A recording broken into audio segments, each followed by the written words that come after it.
আমি মন্ত্রী হয়েছি মাত্র 4.5 মাস হলো। এর মধ্যে কিন্তু বাংলাদেশের বিভিন্ন প্রান্ত থেকে অনেক সাংবাদিক ভাই বোনেরা আমাকে অনেক মেসেজ দেন এবং আমি এতে খুশি হই। অনেক ইনফরমেশন আমার কাছে আসে, ওই জায়গায় কি হচ্ছে, ওই জায়গায় কি হচ্ছে না এবং কোথায় কি। আমি কিন্তু, কারণ এই খবর তো আমার পক্ষে ঢাকায় বসে জানা সম্ভব না, এটা সাংবাদিক ভাই বোনদের মাধ্যমে আমি পেতে পারি এবং এগুলো পাওয়ার পরে আমি চেষ্টা করি যে সমাধান করার জন্য।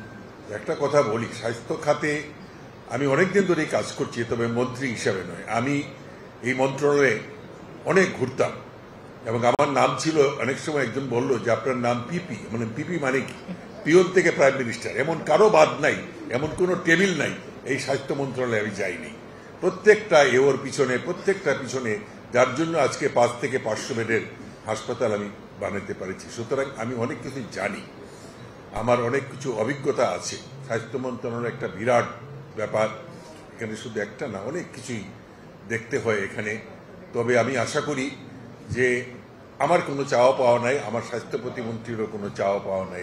আমি এখানে মন্ত্রী হব এটা আমি স্বপ্নেও ভাবি নাই। আমাকে আমার উপরওয়ালার আশীর্বাদ, বাবা মার আশীর্বাদে আমি আজকে এখানে মন্ত্রী হতে পেরেছি।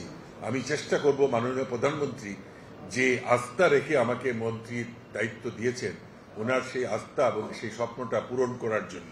তবে 100% আমি কোনোদিনই পারবো না, তবে কিছুটাও যদি সহনশীল করতে পারি তাহলে আমি মনে করি যে পারবো। সাংবাদিক ভাই বোনদের যে ভূমিকা, আজকে আমি যে হাসপাতালটা বানিয়েছি আমি কিন্তু অনেক কষ্ট করছি এবং সেখানে কিন্তু সাংবাদিকদের অনেক বড় একটা ভূমিকা ছিল। আমি একসময় অ্যাসিড বার্ন নিয়ে কাজ করতাম, আমি তখন অনেক সাংবাদিক, তখন তো ইটিভি ছিল বোধহয় সবচেয়ে বেশি প্রচলন, মানে আমার কাছে আসতেন, আমি তাদেরকে বলতাম, ওনারা জিনিসগুলো সুন্দরভাবে মানে টেলিকাস্ট করতেন, পত্রিকায় দিতেন, যার জন্য একটা জনমত তৈরি হয়ে গেছিল, যার জন্য 2020 আমেরিকার থেকে আসতে বাধ্য হয়েছিল এবং যার জন্য আজকে এত বড় হাসপাতাল। সরকারকে বুঝাতে পেরেছি যে বার্ন রোগীদের কি কষ্ট। এটা কিন্তু মিডিয়ার মাধ্যমে, এটা আমি যতই চিৎকার দিতাম কোনো লাভ হতো না, কিন্তু মিডিয়া যদি আমাকে ওই সময় হেল্পটা না করতো তাহলে কিন্তু আমি আজকে এত বড় হাসপাতাল বানাতে পারতাম না। এই জন্য আমি মিডিয়ার কাছে কৃতজ্ঞ।